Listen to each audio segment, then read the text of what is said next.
কাবাক প্ৰশ্ন দিবই লাগিব অসমীয়া পৰীক্ষাটো বাতিল নকৰিলেও হলহেঁতেন কাৰণ যিখিনি প্ৰশ্ন কাকত লিক হৈছিল যোৱাকালি সেইখিনি আমি মাজুলীত উদ্ধাৰ কৰিছিলোঁ কিন্তু তথাপিতো ল'ৰা ছোৱালীৰ জীৱনক লৈ খেলাটো ভাল নহয় বুলি ভাবিয়ে আমি পৰীক্ষাটো বাতিল কৰিছোঁ একেলগে বিজ্ঞান আৰু অসমীয়া দুইটা পৰীক্ষা একেলগে দিব পাৰিব এইটো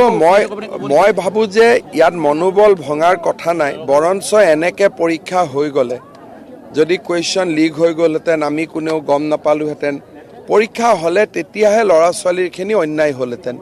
এতিয়া পৰীক্ষাৰ মাজত গেপ থাকে 10টা দিন বেছি গেপ পোৱা বুলি কথাখিনি পজিটিভলি ল'লেই হ'ল ডেটখিনি মই নাজানো কিন্তু 2-3 দিনৰ ভিতৰতে বিজ্ঞান আৰু অসমীয়াটো একেলগে হৈ যাব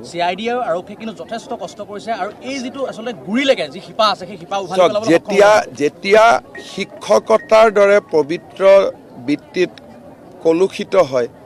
তেতিয়া সমাজৰে জীৱন অন্ধকাৰ হৈ পৰে আজি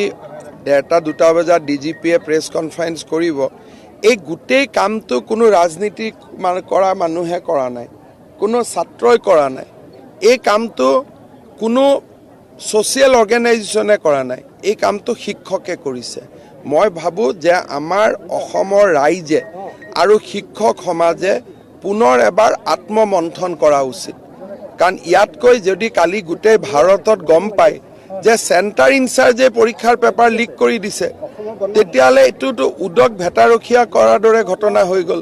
এনেকুৱা কামটো ক'তো হোৱা নাই কোনোবাই কম্পিউটাৰৰ পৰা লিক কৰাই লয় কোনোবাই আন ব্যৱস্থাৰে লয় কিন্তু যেতিয়া যিজন শিক্ষকৰ ওপৰত আস্থা ৰখা যায় তেওঁৱে যেতিয়া কুৱেশ্যন পেপাৰ লিক কৰি দিয়ে সমাজ ক'ত যাব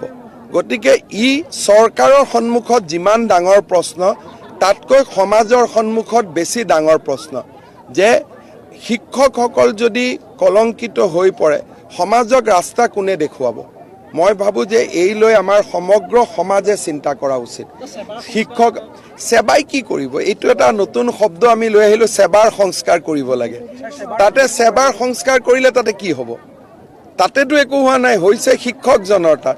আপোনালোকে সাহস কৰিব পৰা নাই ক'বৰ কাৰণে যে শিক্ষকসকলৰ সংস্কাৰ হ'ব লাগে কিন্তু মইতো চালে বেৰে নুকুমাওঁ গতিকে মই চিধা কথা কওঁ যে সমস্যাটো শিক্ষকত সমস্যাটো চেণ্টাৰত ইয়াত সেবাৰ কোনো সমস্যা নাই সেবাইতো কাবাক প্ৰশ্ন দিবই লাগিব আজি মই পুলিচৰ হাতত বন্দুকটো তুলি দিছোঁ এটা পুলিচে যদি নিৰীহ মানুহক গুলিয়ায় সেইটোতো হ'ব নোৱাৰিব